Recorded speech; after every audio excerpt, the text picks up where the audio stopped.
안녕하세요. 저는 30대 중반 여자입니다. 이번에 결혼을 준비하다가 30년 만에 갑자기 찾아온 친생모를 만난 적이 있었는데요. 너무 화가 나고 가슴이 아파 사연을 신청하게 되었습니다. 어느 날 회사에서 퇴근하고 집으로 돌아가려 하는데 앞을 가로막아선 여성 한 분이 저를 바라보면서 할 말이 있다는 듯 천천히 다가오더니 갑자기 제 손을 잡고 눈물을 쏟아내기 시작했어요. 저는 너무 놀라 누구시냐고 물어봤는데 저를 낳아준 친모라는 충격적인 말을 듣게 되었습니다. 너무 갑작스러웠던 상황이라 당황하긴 했었는데 30년 만에 나타난 엄마는 저에게 할 말이 있다며 조용한 곳에서 대화하길 원하고 있었어요. 30년 만에 나타난 친생모와 다시 대면할 수 있을 거라는 상상을 가끔 해본 적은 있었지만 실제로 눈앞에 친생모가 나타나니 어떻게 해야 할지 모르겠더라고요. 잘 지내고 있었니? 내가 너무 늦게 왔지? 그동안 너를 만날 수 없을 정도로 너무 바쁘게 살아오다 보니 세월이 벌써 30년이나 흘러버렸구나. 눈빛을 보니까 나를 기억하지 못하는 것 같은데 네가 워낙 어렸을 때라 그럴 수 있을 거야. 갑자기 찾아와서 많이 놀랐니? 며칠 전부터 너희 회사 앞에서 퇴근하는 모습을 지켜보고 있었는데 그래도 잘 지내고 있는 모습을 보니 엄마도 조금은 안심이 되더구나. 그래도 너를 낳아준 엄마의 얼굴을 한 번은 보고 싶어 할 것 같기도 해서 고민 끝에 너 앞에 나타난 거야.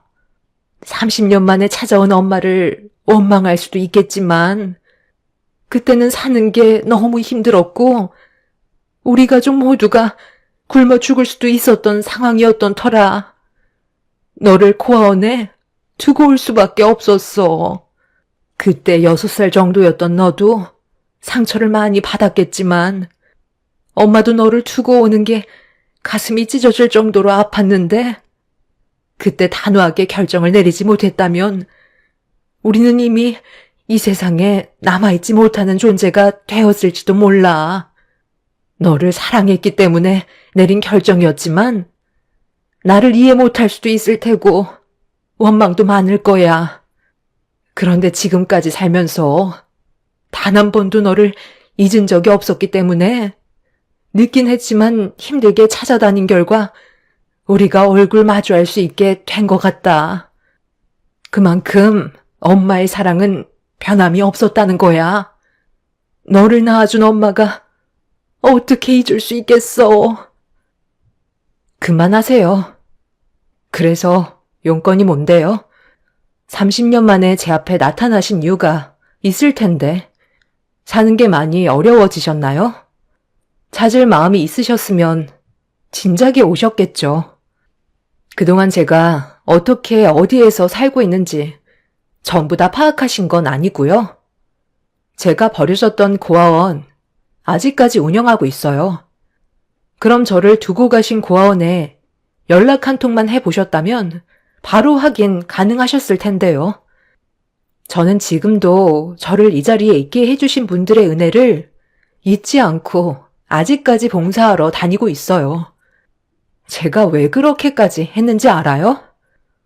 30년이 지났어도 언젠간 저를 다시 데리러 오실 거라는 희망 하나를 가지고 살아왔었어요. 그런데 당신이 저한테 모습을 보여주기 전에 이미 몇 달 전에 보육원을 다녀가셨다면서요?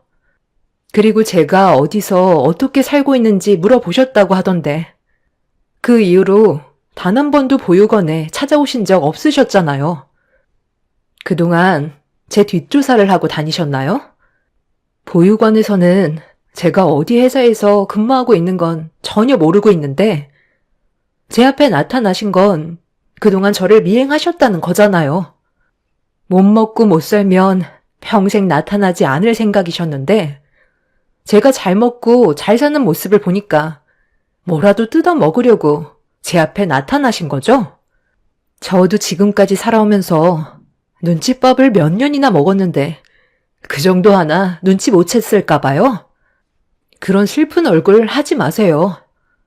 버릴 땐 언제고 이제 와서 엄마라고 찾아오시면 제가 눈물이라도 흘리면서 보고 싶었다는 말을 할 줄 아셨어요? 저는 그동안 살면서 엄마라는 존재를 찾을 생각도 없었고 이미 제 기억 속에선 전부 지워진 상태예요. 키워주신 세월보다 저 혼자 살아간 세월이 훨씬 많은데 이제 와서 대우 받으시려는 건 아니죠? 엄마를 닮아서 그런지 눈치 하나는 엄청 빠르네. 그래, 내가 30년 만에 너를 찾아온 이유가 뭐겠니? 내 삶이 힘들어지니까 도움 좀 받을까 해서 찾아왔다. 너를 낳아준 엄마인데 당연히 요구할 수 있는 거 아니야? 보육원 그 원장도 이분 엄청 가볍네. 내가 비밀로 해달라고 몇 번이나 부탁을 했었는데 너한테 바로 얘기했었니? 이래서 사람은 함부로 믿으면 안 된다는 거야. 내가 삶이 힘들어지고 돈줄이 말라가다 보니까 돈 넣을 구멍이 어디 있나 찾아보니 30년 전에 너를 두고 온 보육원이 아직까지 운영한다는 걸 알게 되면서 혹시 몰라 찾아가니 네가 아직까지 왕래를 하고 있다는 소식을 들을 수 있었지.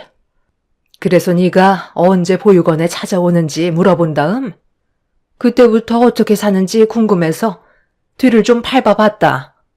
그런데 꽤 괜찮은 집안에 입양이 된 것 같더라. 회사도 대기업이고 거기에다가 이번에 결혼까지 한다고 해서 나도 사위 얼굴 좀 보려고 잠깐 병원에 다녀왔었다. 상당히 잘생겼던데? 어른을 대하는 예의도 있고 그 정도면 사윗감으론 합격이더라. 내가 너를 여태껏 끼고 살았으면 이런 삶을 살아갈 수 있었겠니? 그러니 엄마한테 감사해야지. 본심을 드러낸 친모는 저에게 물질적인 걸 요구하려고 찾아오신 거였어요.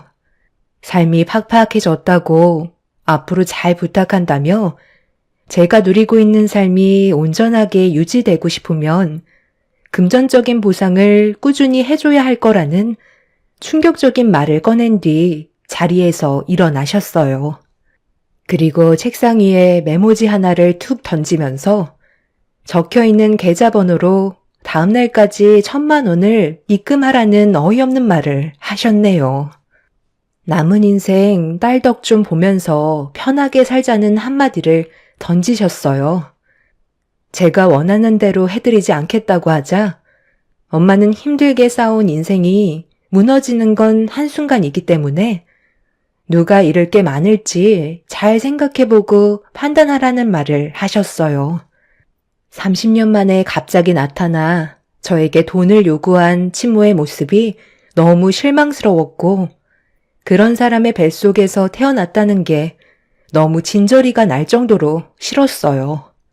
그동안 저를 미행하면서 제가 어떤 삶을 살고 있는지 전부 훤히 꿰뚫고 있었다는 거에 소름이 돋았고 제 인생을 망치려고 찾아온 친모와의 관계를 어떻게 하면 정리할 수 있을지 많은 고민에 빠져 있었죠.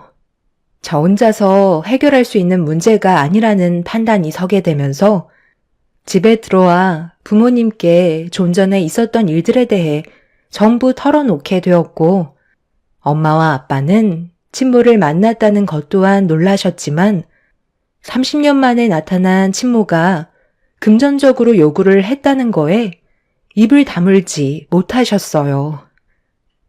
친모가 정말 여기 계좌에다가 1,000,000원을 입금하라는 말을 했다고? 돈을 주지 않으면 혜인이 네가 살아온 인생을 전부 다 망쳐버리겠대? 그게 너를 낳아준 친모가 할 말이야? 어떻게 그런 사람이 다 있니? 아직 전화번호는 교환 안 했다고 했지?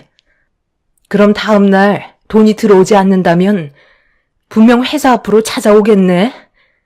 전화번호는 절대 알려주지 말고 조만간 아빠랑 엄마가 전부 다 해결해 줄 테니까 혜인이 너는 평소처럼 행동하면 돼. 그리고 혹시 모를 일을 대비해야 되니까 예비사이한테 전화해서 이번 주 주말에 밥이나 같이 먹게 집으로 좀 오라고 전해줘라. 그래야 우리가 처한 상황에 대해 미리 대비를 하지. 저희 부모님은 친모가 나타났다는 거에 긴장을 하셨는지 최대한으로 피해를 줄이기 위해 고민을 많이 하고 계셨어요. 부모님께선 숨기지 않고 솔직하게 모든 걸 얘기해줘서 고맙다며 저를 안아주셨죠. 자식은 부모의 곁에 머물러 있을 때 안정감을 느껴야 되는 게 당연한 건데 친모와 만났을 때의 저는 경계와 두려움이 엄습해 왔습니다. 제 인생에서 2번 다시 나타나지 않고 사라지길 간절히 바라고 있었어요. 저는 부모님께서 시키는 대로 다음날 친모한테 1,000만 원을 입금해주지 않았어요. 그리고 예상했던 대로 퇴근 후 제 앞에 친모는 화가 잔뜩 올라온 얼굴로 저를 바라보며 성큼성큼 다가와 제 팔을 붙잡은 뒤 조용한 곳으로 끌고 갔어요. 그리곤 30년 만에 나타난 친모는 제 뺨에 손을 올려붙이려는 신용을 하면서 왜 돈을 입금하지 않았냐고 화를 냈습니다. 내가 어제 뭐라고 그랬지? 인생 말아먹고 싶지 않으면 계좌에 1,000만 원 꽂아 넣으라고 하지 않았어? 그런데 지금 뭐 하는 짓이야? 꼴랑 1,000만 원 때문에 인생 종치고 싶어? 나는 잃을 게 없는 사람이라고 분명 말을 했을 텐데. 지금 당장 계좌로 1,000만 원 입금시켜라. 그렇게 하지 않으면 내가 너희 집으로 찾아가마. 그렇게 하실 필요 없을 것 같은데요. 저희 부모님께서 아까부터 미리 나오셔서 기다리고 계셨거든요. 저기 걸어오시는 거 보이시죠? 여기 말고 다른 곳으로 장소를 옮기시는 게 좋을 것 같네요. 동네 양아치도 아니고 이게 지금 뭐 하는 짓이에요? 제가 혼자 고민하고 있을 줄 알았어요? 설마 도망칠 생각은 아니시죠? 내가 왜 도망을 쳐? 이참에 잘 됐네. 어느 정도 예상은 했었는데 전개가 빨라서 최대한 빨리 해결을 볼 수 있을 것 같다. 이런 걸로 기가 눌렸을 거라 생각하니? 친모는 오히려 저희 부모님께서 찾아오시는 게 속 편하다며 원하는 걸 빨리 얻을 수 있을 것 같다는 말을 하면서 저희 부모님과 얼굴을 대면했습니다. 팽팽한 긴장감 속에 저희 부모님과 친모가 인사를 주고받은 뒤 장소를 옮겨 왜 30년 만에 찾아와 금전적인 요구를 하는지 물어보시며 대화를 이끌어 나가셨어요. 제가 일일이 살아온 세월에 대해 설명할 필요는 없지만 그래도 뭐 대충은 알고 계셔야 말이 통할 것 같으니 설명할게요. 배 아파 낳은 친딸을 보낸다는 게 얼마나 힘들었는지 아세요? 저도 먹고 살려고 그럴 수밖에 없는 선택을 한 것뿐인데 그게 잘못된 건 아니잖아요?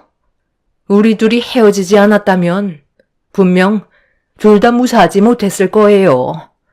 그때 당시 집안의 가장이란 놈이 저를 버리고 바람을 피웠어요. 뒤늦게 알게 됐지만 이미 늦어버린 상태였고 그놈은 저희 둘을 버리고 잠적을 해버렸습니다. 그때 받았던 배신감은 평생 지울 수 없는 고통이었죠. 그래도 언젠가 다시 돌아올 거라 희망을 버리고 싶지 않았지만 가족을 버리고 떠난 남편놈이 사고로 세상을 떠났다는 소식을 듣게 되었고 이런 제 삶이 너무 원망스러웠는데 하나밖에 없는 딸은 제가 어떤 상태인지도 모르고 계속 배가 고프다며 포치기만 했었어요.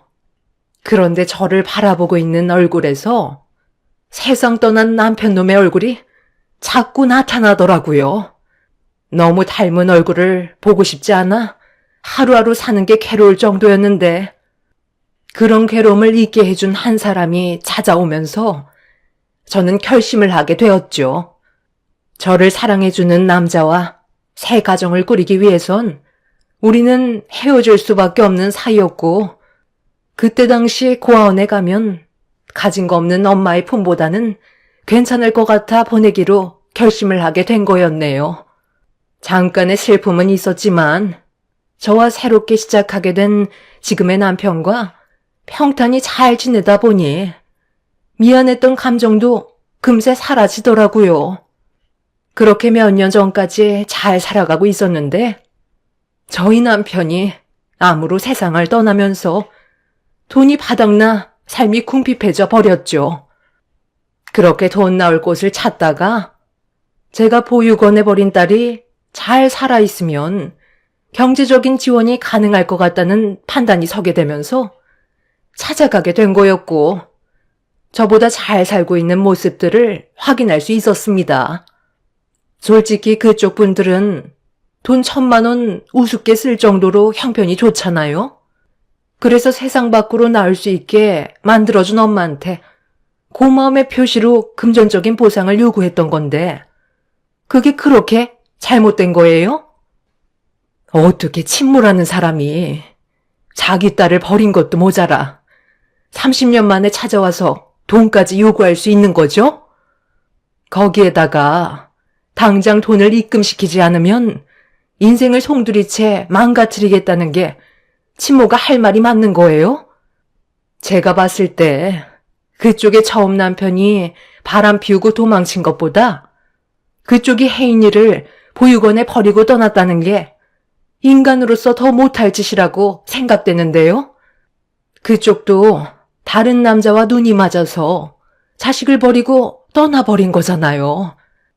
혜인이는 아빠한테 버림받고 엄마한테까지 버림받은 존재라고요. 그쪽이 돈을 달라고 요구하는 게 아니라 혜인이가 그쪽한테 대가를 받아야 될 입장이라고요. 결정권도 없었던 딸을 버리고 떠났으면 미안해서라도 30년 만에 만난 딸에게 간이며 쓸개며 오장육부 다 빼줘야 하는 게 당연한 거 아닌가요? 그런데 반대로 돈을 달라고요? 지금 보세요. 얼마나 잘 살고 있어요? 이게 다 누구 덕분인데요? 제가 이런 결정하지 않았다면 삶이 편했겠어요? 지금까지 시궁창 인생 살고 있었겠죠? 모든 건 제 뜻대로 움직였기 때문에 좋은 삶을 누릴 수 있게 된 건데 감사함의 표시로 1,000만 원 입금하라는 게 잘못된 거예요? 저희 입 아프게 이러지 말고 서로 좋게 해결합시다. 일단 1,000만 원 입금 시켜주면 한동안 조용히 지낼 테니 제가 원하는 걸 들어주셨으면 좋겠는데요. 조만간 결혼식까지 올린다면서요. 혜인이의 과거를 굳이 설명해 줄 필요가 없을 테니 이런 상황을 전혀 모르고 있겠죠. 제가 한번 뒤집어 엎으면 둘의 결혼 순탄하게 진행할 수 있을까요? 끝까지 책임을 져야 부모인 거지. 돈 때문에 이제야 찾아온다면 누가 좋아하겠어요? 내 딸한테 가진 게 없는 사람일수록 두려운 게 없다는 말을 했었다면서요? 저희는 가진 게 많기 때문에 소중한 걸 잃지 않기 위해서 수단과 방법을 가리지 않고 그쪽을 막아설 겁니다.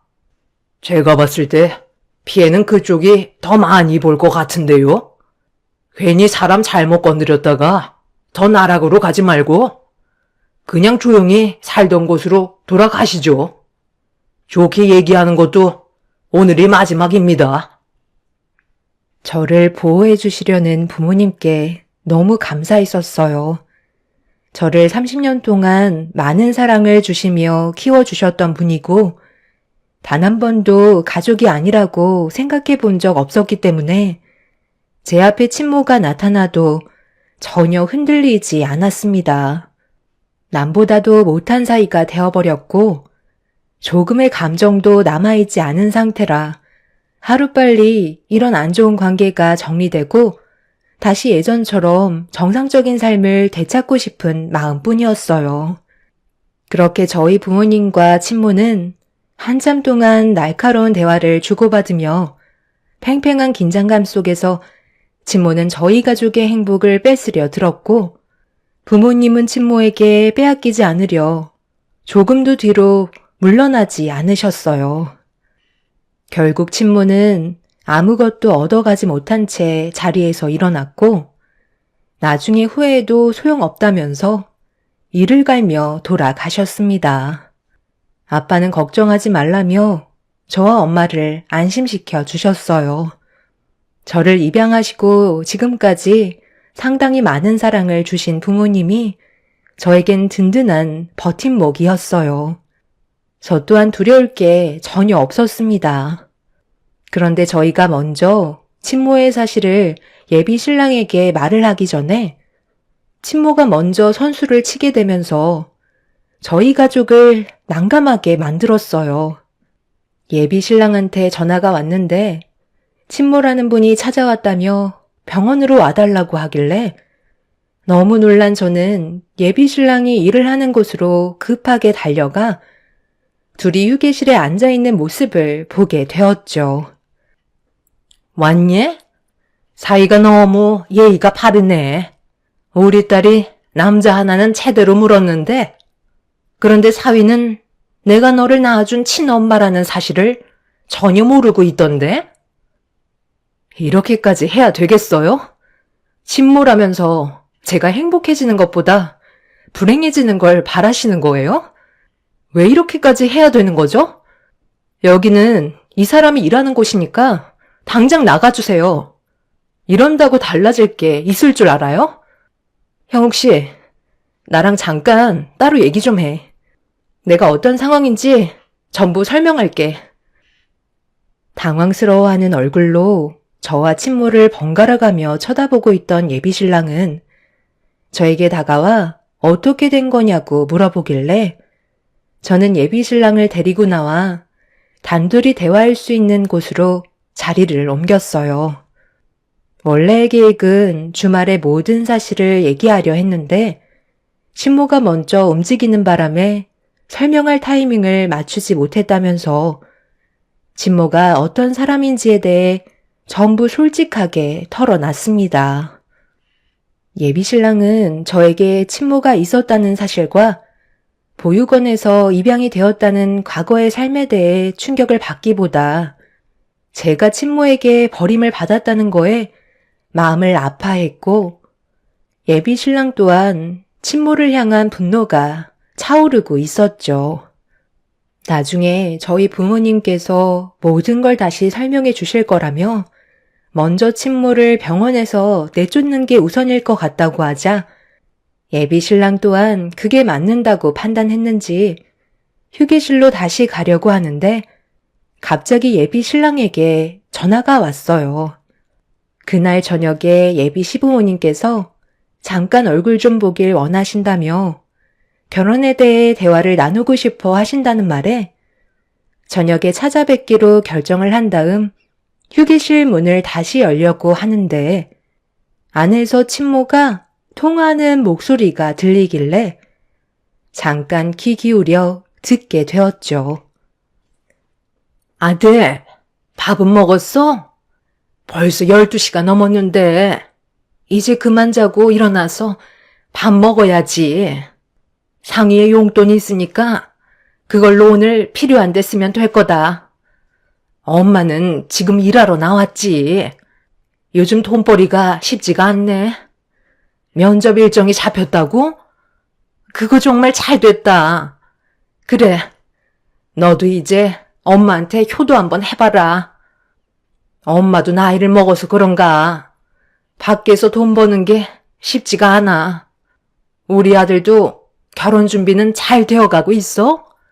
돈? 돈이 없어서 결혼은 물 건너가게 생겼다고? 그건 걱정하지 마라. 엄마가 누구야? 돈은 엄마가 알아서 준비할 테니까 걱정하지 마. 우리 아들 면접 날도 잡혔다니까 저녁에 삼겹살에 소주 한잔 할까? 당연히 합격할 수 있지. 우리 아들 김성팔은 뭐래도 다 잘할 수 있으니까 걱정하지 말고. 이따 저녁에 보도록 하자. 그럼 끊는다. 아들이 있었나 봐요. 저도 당신 피가 섞여 있는데 저를 대할 때와는 너무 다른데요. 왜 찾아왔나 했더니 이제야 이해가 되네요. 당신 아들이 결혼을 준비하고 있나 봐요. 그래서 지금 이렇게까지 막장으로 일을 벌이시는 거예요? 이런다고 당신이 얻을 수 있는 건 아무것도 없어요. 왜 그걸 모르시는 거죠? 그리고 여기는 이 사람이 일을 하는 곳이에요. 당장 나가주세요. 계속 이런 식으로 행동하신다면 저희도 더 이상은 두고 볼 수 없을 것 같네요.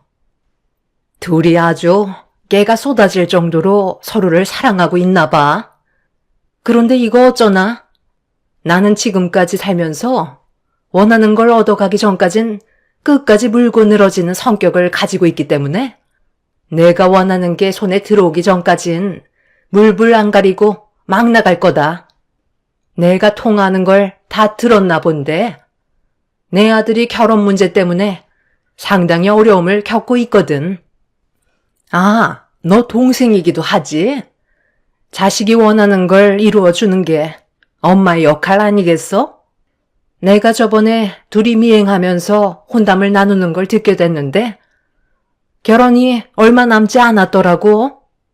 한 번뿐인 결혼식 망치고 싶지 않다면 내가 원하는 조건을 들어주는 게 좋을 거야.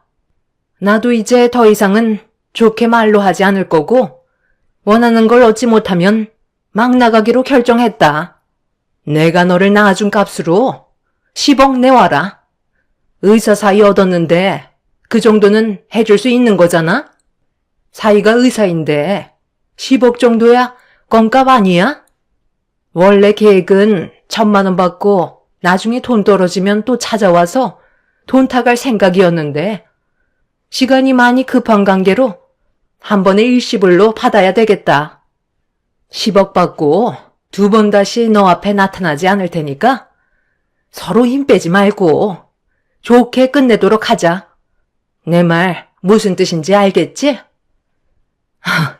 10억이요? 지금 저랑 장난하세요?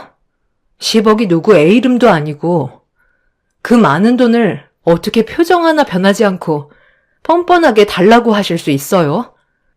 저희는 절대 원하는 걸 해드리지 않을 테니까 당장 나가라고요. 하고 싶은 대로 해봐요 어디. 결혼식장에 나타나서 난리쳐 보시라고요. 그런다고 눈 하나 깜빡할 줄 알아요?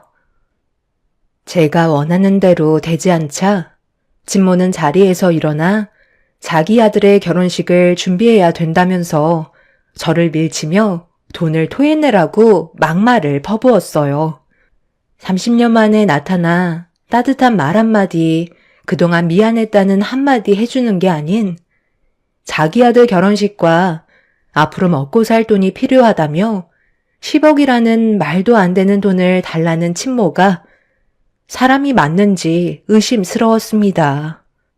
결국 예비 신랑이 당장 나가시라며 업무 방해죄로 경찰에 신고하겠다고 하자 그제서야 어쩔 수 없이 나갔지만 친모의 얼굴에는 분노가 한가득이었죠. 저는 그날 저녁 예비 시댁에 찾아가 제 과거에 대해 전부 다 털어놓은 뒤 결혼식 당일 안 좋은 일이 벌어질지도 모른다는 설명을 드렸고 시부모님께서는 친엄마라는 사람이 어떻게 그럴 수 있냐며 입을 다물지 못하셨습니다. 원하는 대로 끌려가게 되면 한도 끝도 없다면서 절대로 도와주지 말라고 신신당부하셨어요. 다행히도 시부모님께서 제 과거를 크게 문제 삼지 않으셨어요. 지금 현재 좋은 부모 만나 반듯하게 살고 있는 제 모습이 더 중요한 거라며 친모가 하루빨리 제 인생에서 사라지길 바라셨습니다. 그렇게 저와 예비신랑은 예정대로 결혼식 준비를 하게 되었고 친모는 저희 결혼식장에 정말 찾아오셨습니다. 부모님께서도 10억이라는 어이없는 말을 들으시곤 경호원들을 고용해 친모를 사전에 막으셨죠. 저희가 미리 사전에 차단을 해서 큰일 없이 결혼식을 끝낼 수 있었고 큰 문제는 발생되지 않았지만 진모는 결혼식을 망치지 못했다는 거에 상당한 분노를 표출하고 있었어요. 그날 이후 한동안 저희 앞에 나타나지 않았던 친모가 어느 날 아빠의 회사 앞에 나타났다는 전화를 엄마한테 받게 되었는데 알고 보니 친모의 아들이 아빠 회사에 면접을 보기로 일정이 잡혀 있었던 것 같았어요. 친모의 아들이라는 걸 전혀 알지 못한 상태에서 친모가 자기 아들한테 면접을 합격할 수 있을 거라며 격려를 해주고 있던 그 모습이 엄마의 눈에 들어왔던 거죠. 친모의 아들이라는 걸 알게 된 엄마는 면접은 힘들 것 같다는 말을 꺼내게 되면서 안 좋은 상황으로 흘러가게 되었다는 말을 들을 수 있었어요. 저는 회사에 사정을 얘기한 뒤 아빠의 회사로 급하게 찾아갔는데 그곳에 친모가 왜 안 되냐며 소리를 지르고 있었어요. 왜 안 된다는 거야? 내 아들 성팔이가 여기에 면접을 보기로 했는데 왜 들어갈 수 없는 거냐고. 부족한 거 하나 없는데 면접은 보게 해줘야 할 거 아니야? 당연한 거잖아요. 그쪽이 저희 집안에 어떤 짓을 벌였는지 충분히 겪었는데 그쪽 아드님을 저희 남편 회사에서 일을 하게 만들라고요? 그럼 제 딸과 계속해서 엮이게 될 테고 안 좋은 일들이 겹칠 텐데 그걸 감수하면서까지 면접을 볼 수 있게 할 수는 없죠. 면접관이 누군 줄 아세요? 저희 남편이라고요. 회사의 유능한 인재를 뽑기 위해 저희 면접만큼은 저희 남편이 직접적으로 나서는데 그쪽 아드님이 아무리 유능한 인재라 해도 제 딸에게 했던 행동들에 대해 문제가 많았기 때문에 제가 미리 차단을 하는 겁니다. 저희 남편도 그쪽 아드님과의 면접은 취소했어요. 그러니 이제 두 분은 돌아가 주세요. 내 아들 김성팔이가 얼마나 머리가 똑똑하고 유능한 인재인데 그걸 나랑 엮는 건 잘못된 거지. 내 아들이 이 회사에 들어가려고 얼마나 많은 노력과 준비를 했는지 알아? 내가 그동안 쏟아부은 시간이 얼마인데. 당장 면접 보게 해주고 내일부터 일을 할 수 있게 만들어줘. 그렇게 하지 않으면 혜인이 인생 평생 동안 못 살게 굴 거야. 내가 받은 만큼 전부 다 되돌려 줄 거라고. 가진 것도 많은 것들이. 내 아들이 먹고 살 정도 해달라는 건데 그게 잘못됐어? 처음부터 접근하는 방식이 잘못됐잖아요. 그쪽 아들 결혼한다고 10억을 갈취하려고 했으면서 어떻게 좋은 관계로 발전해 나갈 수 있다고 생각하는 거죠? 엄마, 이게 다 무슨 말이야? 그럼 내가 이 회사에 들어가지 못하는 게 전부 엄마가 한 행동 때문에 이렇게 됐다는 거야?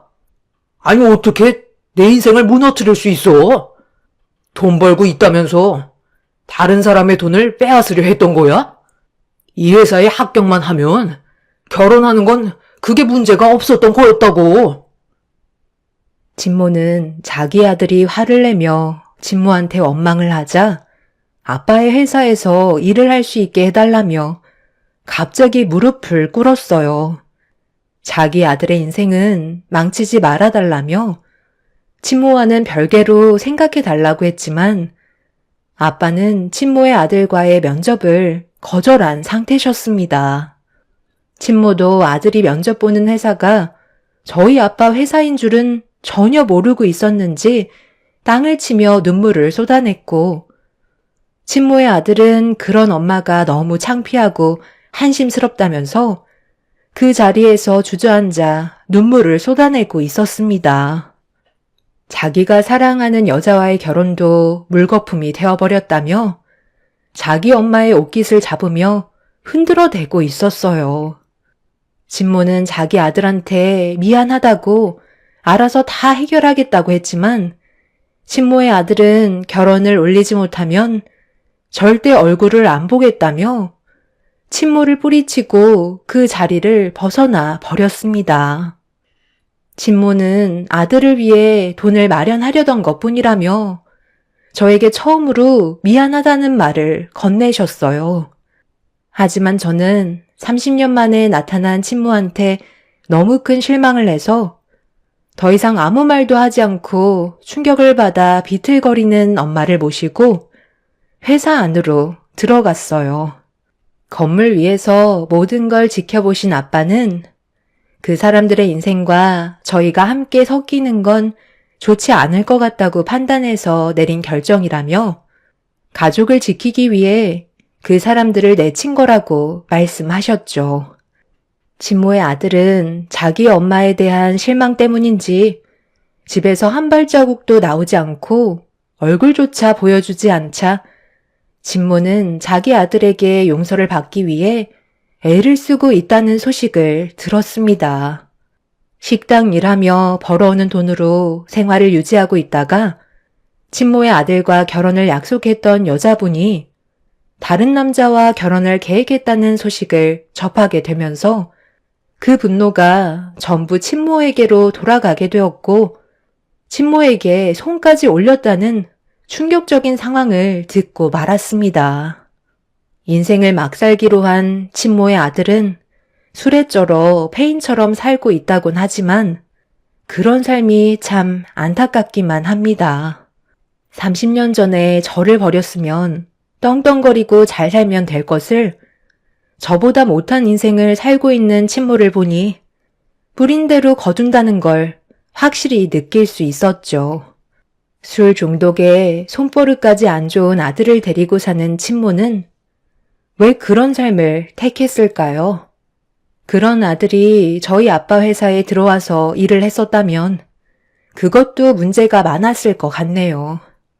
지금까지 일자리 하나 제대로 구하지 못한 건 다 이유가 있었던 거였고 그런 아들 평생 먹여 살릴 생각하면 눈앞이 캄캄할 것 같습니다. 뭐든 자기가 뿌린 대로 걷어들이는 거니 어쩌겠어요. 저는 좋은 부모님과 멋진 남편을 만나 행복하게 살아가고 있지만 친모는 저를 버린 대가를 받고 있는 중입니다. 어제 저녁에 모르는 번호로 전화가 오길래 받아봤는데 제가 누구시냐는 말 한마디 꺼내자 흐느끼며 눈물을 흘리시는 목소리가 들려왔어요. 제가 친모의 전화를 받지 않자 다른 번호로 전화를 한 거였죠. 자기의 인생을 한탄하며 돈 좀 달라며 애언을 하셨습니다. 아들놈이 돈을 구해오지 않으면 또다시 손을 올릴지도 모른다면서 도와달라며 사정을 하시더군요. 하지만 저는 친모의 말을 더 이상 듣지 않고 전화를 끊어 버렸습니다. 버릴 땐 언제고 이제 와서 낳아준 엄마라는 이유 하나만으로 찾아와 돈을 요구한다는 게 너무 화가 치밀어 올랐어요. 왜 가장 극단적인 상황이 와야 그제서야 후회를 하고 가족에 대한 소중함을 느끼는 걸까요? 친모는 저를 버렸을 때 그때의 선택에 대한 잘못을 평생 가지고 살아가셨으면 좋겠습니다. 제 사연을 들어주신 분들, 오늘 하루 가족들과 웃으며 행복한 시간을 만들어 가시길 바랍니다. 감사합니다. 안녕하세요. 저는 가평에 살고 있는 40대 중반 여자입니다. 한참을 고민하다가 사연을 신청하게 된 이유는 시댁 집안 식구들에 대해 얘기 좀 해볼까 해서 이렇게 글을 쓰게 되었네요. 이번 설 명절에 일어난 사건이라 남편도 아직까지 후유증이 남아있는지 그때의 충격적인 상황들을 받아들이기 힘들어하고 있네요. 작년에 시댁과 한바탕 한 적이 있었는데요. 그 이유는 시모와 형님들이 시댁에 들어와서 함께 살길 원하셨지만 저는 그렇게 할 수 없다고 하자 이 문제가 걷잡을 수 없을 정도로 엄청난 파장을 불러일으키게 되었죠. 제 위로 2명의 형님이 계신데 두 형님은 시모가 원하시는 대로 시댁에서 살고 있거든요. 그러다 보니 자연스럽게 불만이 쏟아져 나오다 보니 시모는 이참에 확실히 짚고 넘어가려 하셨는지 더 큰 목소리로 압박을 가하셨네요. 두 형님이 시댁에서 함께 지내고 있으니 저 또한 그렇게 해야 된다는 건 너무 억지스러워 보였어요. 결혼 초에도 시댁에서 사는 건 힘들 것 같다고 했었는데 그때는 제가 원하는 대로 하라며 크게 문제 삼지 않으셨지만 시간이 지나면서 두 형님들이 시모에게 지속적으로 막내 며느리 편의만 봐준다고 똑같은 조건으로 대해주길 원했었죠. 어머님, 이건 너무한 거 아니에요? 막내 동서만 따로 분가해서 사는 건 너무하잖아요. 때만 되면 자잘한 건 저희가 다 준비해야 되고, 저도 분가하고 싶어요. 맞아요. 저희한테는 결혼 초부터 들어와서 살아야 한다고 조건을 다셨으면서 왜 막내 동서는 하고 싶은 대로 놔주시는 거죠? 막내 서방님 때문에 그래요? 애들이 같이 살길 원하지 않는데 나보고 어쩌란 거냐? 너희들은 내가 같이 지내길 원한다고 하니까 그렇게 하겠다며. 그런데 왜 이제 와서 그런 불만들을 털어놓는 거야? 너희들은 우리 집안 재산을 탐내고 들어온 거 아니야? 쟤들은 받고 싶지 않다고 애초부터 확실하게 짚고 넘어갔는데 이제 와서 말을 바꾸면 그동안 살아왔던 환경을 한꺼번에 바꿔야 하잖아. 네가 좀 얘기해봐라. 내가 들어와서 살라고 하면 그렇게 할 거니? 이제 이런 말 듣는 건 나도 지겹다. 저는 지금의 생활을 정리하고 어머님 댁으로 들어와서 다시 시작하기에는 많은 어려움이 있을 것 같아요. 형님들이야 결혼을 하고 바로 어머님 댁에 들어와 살았지만 저는 아니잖아요. 지금 살고 있는 집과 많은 짐들을 어떻게 전부 처분하고 들어올 수 있겠어요. 결혼 생활 벌써 15년이 넘었다고요. 그리고 형님들은 아버님 어머님께서 한평생 모으신 재산 나눠받기로 하지 않으셨나요? 저희 부부는 그런 욕심 없기 때문에 받지 않는 조건으로 들어오지 않겠다는 건데 제가 왜 욕을 먹어야 하는 거죠? 하라는 대로 무조건 제가 움직일 필요는 없는 거잖아요. 지금도 어머님 댁에 식구들이 많아서 항상 비좁은 상태인데 저희까지 들어오면 발 디딜 틈도 없을걸요?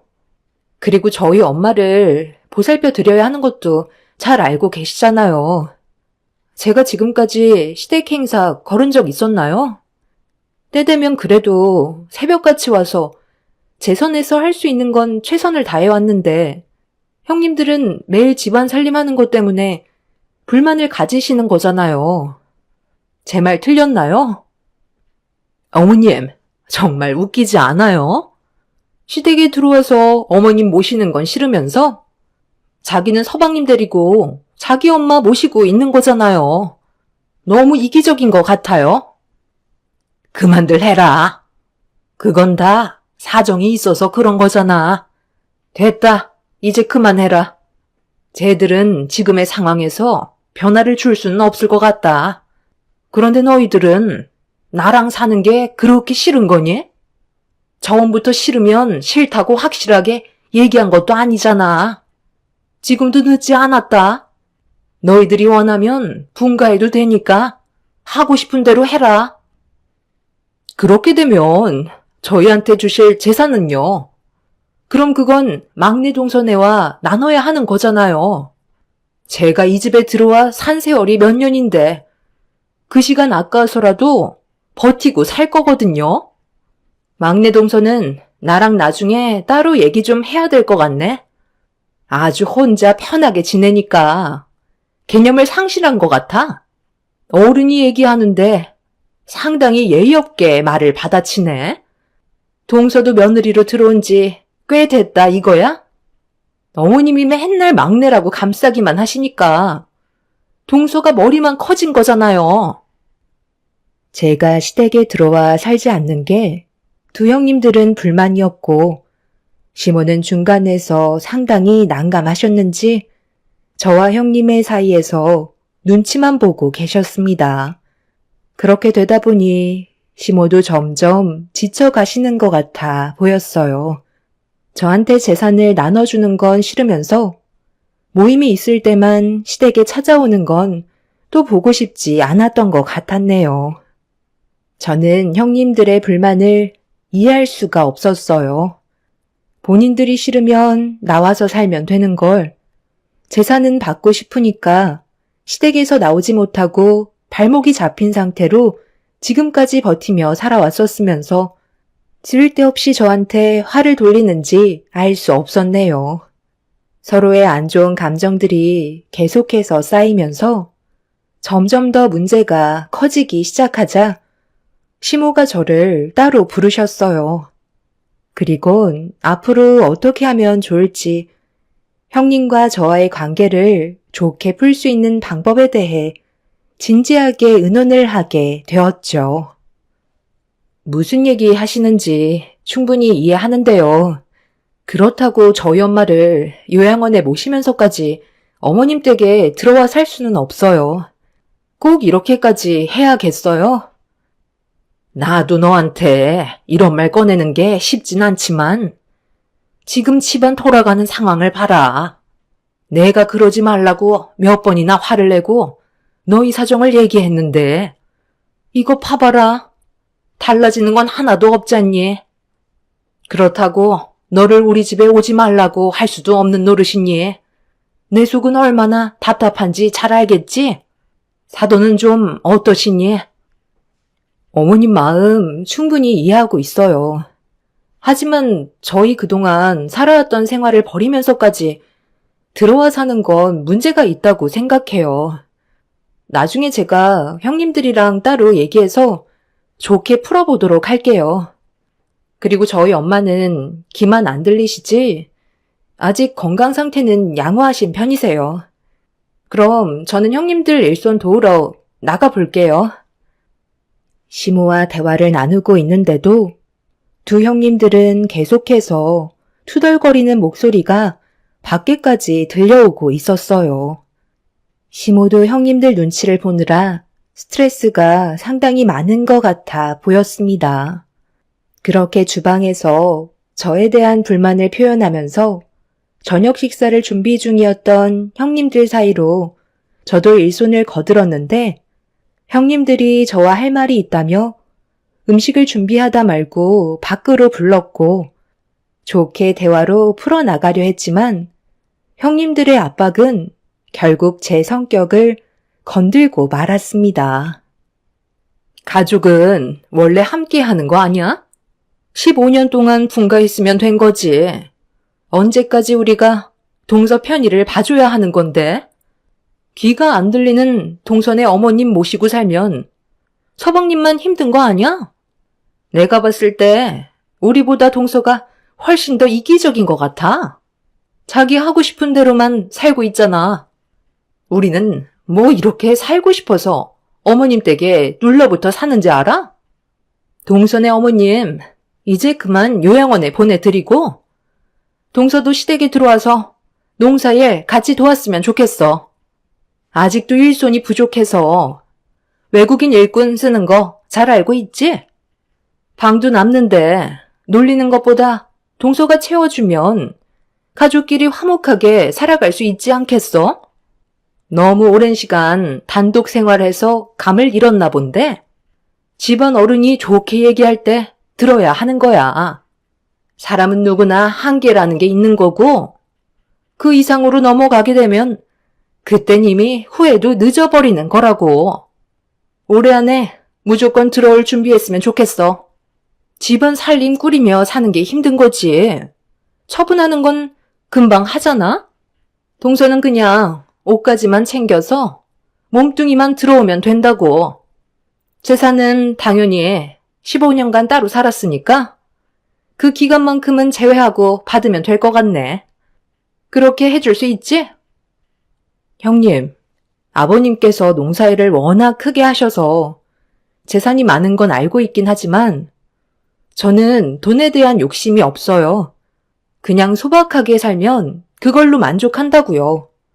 빚 없이 버는 돈으로 내 가정 잘 꾸려가면 되는 거지. 그 많은 돈 받아서 뭐 하게요. 그리고 아버님, 어머님이 세상을 떠나셔야 재산을 받을 수 있는 거잖아요. 그때가 언제인지 아직까지 정해진 것도 아닌데 제가 들어와 살 이유는 없는 거죠.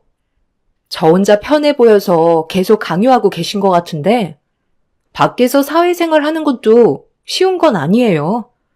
어머님이 형님들 눈치 보며 살고 계시지 형님들이 어머님 눈치 보며 사는 건 아니니까 사회생활 하는 것보다는 편하잖아요? 시부모님 삼시세끼 해드리는 게 싫으셔서 저보고 들어오라는 거잖아요. 형님들도 성격 정말 많이 변한 거 알아요? 예전에는 그래도 아버님, 어머님 목소리면 조용히 받아들이시더니 이제는 머리 위에 군림해서 휘어잡으려 하시잖아요. 남이 보면 아버님이랑 어머님이 이 집에 얹혀 살고 계신 줄 알겠어요. 어머, 참. 동서, 지금 말 다 했어? 끝까지 고집 부리겠다는 거야? 형님, 제가 이래서 대화가 안 통할 거라고 얘기했잖아요. 동서가 차라리 안 오는 게 훨씬 낫겠다. 둘째 형님은 갑자기 제 어깨를 손으로 밀치기 시작하면서 상황을 악화시켜 나갔어요. 제 어깨를 계속 밀치는 형님의 손을 쳐내자 첫째 형님이 버럭 화를 내면서 둘째 형님한테 대들었다고 같이 저를 밀쳐댔고 결국 저항하려 했던 게 몸싸움으로 번지게 되었네요. 서로 안 좋았던 감정이 그날 폭발하게 되면서 집안은 아수라장이 되었고 새 며느리가 뒹굴며 싸우는 모습을 보게 된 시댁 식구들은 형님들과 저를 떼어내려고 안간힘을 썼네요. 난리가 난 상태에서 흥분을 가라앉히지 못한 형님들은 저를 잡아먹을 듯이 달려들었고 아주버님이 말리셔도 소용이 없었어요. 결국 인내심의 한계를 느끼신 시모는 버럭 화를 내시면서 저에게 모든 걸 정리하고 시댁에 들어오라는 충격적인 말을 꺼내셨습니다. 형님들 편을 들어준다는 게 너무 서운했던 저는 결국 눈물을 쏟아내고 말았네요. 너 그냥 들어와서 살아라. 더 이상 아무 말도 하지 말고 오래 안 해도 필요 없다. 집 팔리는 대로 짐 싸서 들어오도록 해. 그렇게 할 생각 없으면 차라리 인연 끊고 살던지 둘 중 하나 선택해라. 내가 이 나이 먹어서까지 너희들 머리채 잡고 싸우는 걸 언제까지 봐야만 하는 건데? 막내 며느리 말은 더 이상 듣지 않을 테니까 무조건 정리하고 들어와서 일손 도와라. 너희들한테도 재산 넉넉하게 넘겨줄 테니 남 눈치 보면서 일할 필요 뭐가 있겠어? 엄마, 왜 이 사람한테만 뭐라고 하세요? 형수님들이 문제 있는 거잖아요. 같이 한솥밥 먹은 세월이 아무리 길어도 저희 입장에서도 생각해 주셔야 하는 거 아니에요? 내가 방금 뭐라고 그랬어? 너희들 의견은 더 이상 들을 생각 없다고 했잖아. 내 말을 따르지 않으면 이 관계는 조금도 바뀌지 않을 거다. 그러니 당장 정리하고 들어와라. 차라리 그냥 인연 끊는 게 좋을 것 같네요. 엄마가 형수님들 눈치 보는 건 알고는 있었지만 이건 정말 아니죠. 둘 중 하나 선택하라고 하셨으니까 저는 이 사람이랑 두 번 다시 찾아오지 않을게요. 차라리 그게 가정의 평화를 지킬 수 있는 방법 같네요. 그럼 볼일 끝난 것 같으니 저희는 이만 돌아가 볼게요. 너 하나만 결정하면 모든 게 끝나는 건데 꼭 이렇게까지 고집 부려야 되겠니? 한 집에서 살면 전부 해결되는 문제잖아. 왜 대답이 없는 거야? 모든 걸 다 포기하고 저희 엄마 요양원에 보내드리고 어머님 집에 들어와 살면 뭐가 달라지는데요? 지금도 형님들이 이렇게까지 난리를 치는데 제가 들어와 살면 집안에 평화가 찾아올 것 같아요? 제가 봤을 때 지금보다 더 심각한 상태로 흘러갈 것 같은데요? 형님들은 저를 부려먹고 싶은 생각으로 머릿속에 꽉 차 있을 뿐이라고요. 형님들이 하는 일들이 많고 어머님이 도움을 많이 받으시니까 눈치를 보시는 건 당연하시겠지만 그래도 이건 아닌 것 같네요. 한 번은 오게 될 문제였고 결국 저희 부부는 시댁과의 인연을 끊어내고 말았습니다. 다시는 시댁에 가지 않겠다고 결심하게 되면서 더 이상의 분란은 일어나지 않았어요. 그렇게 시모와 형님들한테도 연락은 오지 않았지만 안 좋았던 상황들이 한동안 저를 괴롭게 만들었네요.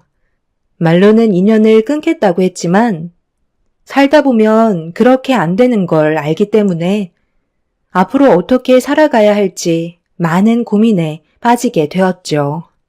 저희가 안색이 좋지 않자 엄마는 금세 눈치를 채셨는지 무슨 일 있었냐며 물어보셨고 엄마한테까지 걱정 끼쳐 드리고 싶지 않아 피곤해서 그런 거라고 대충 둘러댄 뒤에 방으로 들어가 쉬었습니다. 너무 서러웠던 기억들이 자꾸만 떠올라 제 눈시울을 붉혔고 시간이 지나면 언젠가 좋게 해결할 수 있는 방법을 찾을 수 있을 거라 생각하며 이겨낼 수밖에 없었어요. 그렇게 한참 동안 서로의 연락을 끊은 채 살아가고 있었는데 어느 날 시모가 저희 집에 찾아오셨어요. 저는 무슨 이유 때문인지 대충 알 수 있었죠. 잘 지내고 있었니? 그때는 서로의 감정이 너무 격해지는 바람에 나도 흥분을 가라앉히지 못해 막내 며느리 너한테 말을 함부로 했던 것 같다. 그 점에 대해서는 내가 미안하게 생각한다. 왜 왔는지 대충 짐작은 갔지? 곧 설 명절이 다가오는데 그 전에 풀 건 풀어야 하지 않겠니? 말로는 인연을 끊어내겠다곤 했지만 그게 쉬운 게 아니라는 건 너도 잘 알잖아. 다들 그때는 너무 흥분했었다고 미안해하고 있다. 그러니 다시 돌아와서 잘 풀어보도록 하자. 너 가고 나서 내가 한참 동안 첫째랑 둘째 며느리한테 엄청 뭐라고 그랬어. 그리고 계속 이런 식으로 하면 재산이고 뭐고 국물도 없을 줄 알라고 하니까 그제서야 이 꾹 닫고 잘못을 인정하더라. 마지막으로 한 번만 더 이런 일이 생긴다면 걔들도 내 집에서 싹 다 쳐낼 생각이니까 너도 서운했던 건 싹 다 잊고 좋은 방향 쪽으로 해결을 보도록 하자. 시애미 부탁 들어줄 수 있는 거지? 오래간만에 너희 집에 왔는데 사돈이랑 대화 좀 하다 가야 되겠다. 사돈, 잘 지내고 계셨어요? 시모는 설 명절에 저희 부부와 엄마가 시댁에 함께 와주길 바라고 계셨어요. 하지만 저는 시모의 물음에 바로 답을 해드릴 수가 없었습니다. 아직 퇴근하지 않은 남편과 진지하게 대화를 해본 뒤에 답을 드리겠다며 최대한 신중하게 결정하려고 했네요. 그만큼 두 형님들이 가지고 있는 생각을 제가 알지 못하기 때문에 모든 게 조심스러웠어요. 시모는 저에게 종이 한 장을 건네받아 저희 엄마와 대화를 주고받으셨고 엄마는 저를 잘 좀 부탁한다는 말을 반복하셨습니다. 귀는 들리지 않으시지만 어떤 분위기였는지는 대충 알고 계신 듯 보였어요.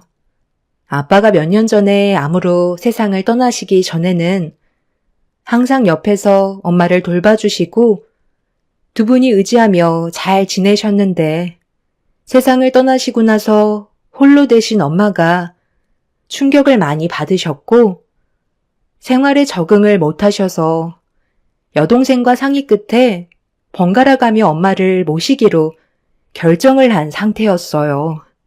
남편이 저희 엄마가 어느 정도의 안정을 찾으실 때까지 함께 지내는 게 좋을 것 같다고 해서 먼저 저희가 모시기로 결정하게 된 거였죠. 불과 엄마를 모신 지 1년도 채 되지 않았었어요. 그런데 시댁에선 그런 꼴도 용납을 하지 않았던 거였죠. 그렇게 잠깐 동안 시모는 저희 엄마와 대화를 주고받다 보니 어느새 남편이 퇴근해서 집에 들어왔고 엄마와 대화를 나누고 계신 시모를 보자마자 얼굴이 굳어져 낮게 깔린 목소리로 기분이 좋지 않다는 걸 표현하고 있었습니다. 저는 남편한테 다가가 시모와 나눴던 대화에 대해 대충 알려주었고 시모는 좋은 쪽으로 해결하는 게 좋지 않겠냐며 안 좋았던 일들에 대해서는 사과를 하셨습니다. 남편도 어느 정도의 시간이 지나서 그런지 침착함을 유지한 채 한참 동안 시모와 대화를 주고받았지만 문제는 형님들이 어떤 생각을 가지고 있을지 그걸 제일 걱정하고 있었어요. 시모는 안 좋은 일이 또다시 생긴다면 그땐 전부 다 내쫓을 거라고 확답을 주셨습니다. 형님들도 좋게 풀고 싶어 한다며 저희가 설 명절날 왔으면 한다고 저희 부부를 계속 설득하셨네요. 늦은 시간까지 시모와 대화를 주고받으면서 상처받았던 부분들에 대해 다시는 그런 안 좋은 일이 없었으면 좋겠다고 충분히 저희 입장을 말씀드린 뒤 설 명절날 저희 가족은 시댁으로 향하게 되었네요. 다들 웃는 얼굴로 반겨주셨지만 서로가 받았던 상처들 때문에 그런지 조심하려는 행동들 때문에 조금은 어색했어요. 그렇게 별일 없이 설 명절을 보내고 있었지만 형님들과 한바탕 했던 기억 때문인지 제 몸은 여전히 긴장을 하고 있었죠. 이런 어색한 분위기를 깨는 데에는 술이 제격이라며 큰형님이 당금주를 꺼내왔고 모두들 술에 의지한 채 어색한 관계를 풀어나가고 있었습니다. 두 형님들은 저에게 했던 행동들에 대해 많이 뉘우치고 있다며 윗사람으로서 넓은 마음으로 저희 입장을 생각해주지 않았다며 다음부터는 이런 일은 절대 일어나지 않을 거라고 앞으로 서로 웃으면서 지내자는 말에 저 또한 그걸 원하고 있다는 말로 답을 해주었네요. 그동안 시댁 집안의 며느리로 살면서 만날 때마다 안 좋은 소리를 들었었는데 그날만큼은 형님들도 좋은 말을 아끼지 않았고 그렇게 분위기 좋게 하루를 마무리할 수 있었어요. 그런데 다음날 아침에 저희 가족에게 예상치 못한 충격적인 일이 다가오고 말았네요.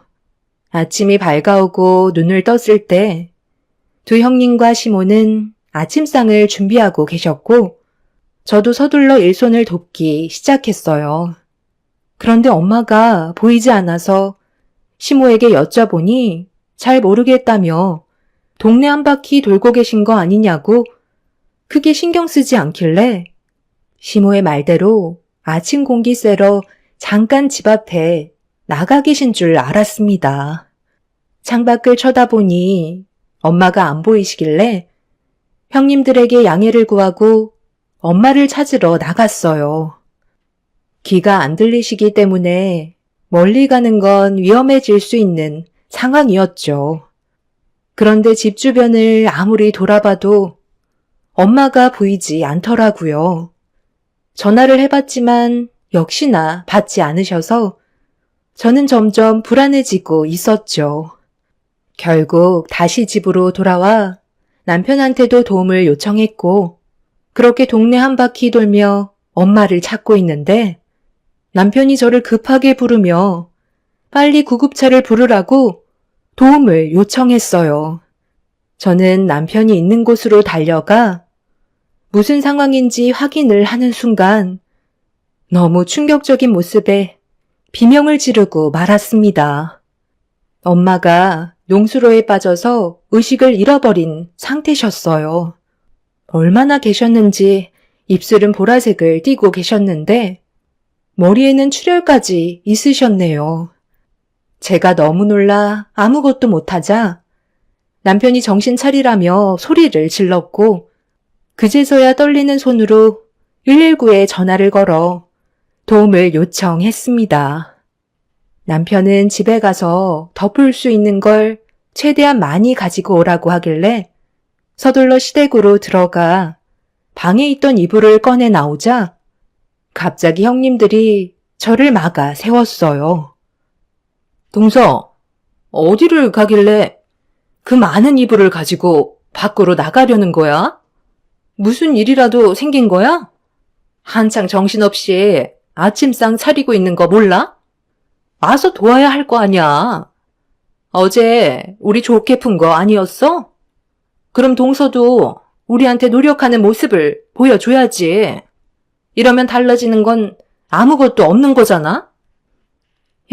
형님, 지금 저희 엄마가 농수로에 빠지셔서 위독하신 상태세요. 아직 숨은 붙어 있는 것 같은데 체온이 너무 많이 떨어지셨는지 의식이 없으세요. 일단 체온을 높이는 게 중요할 것 같아 이불을 가지고 가려는 거예요. 괜찮으시면 이불 좀 더 가지고 나와 주실 수 있으세요? 저희 엄마 이대로 보내드릴 수 없어요.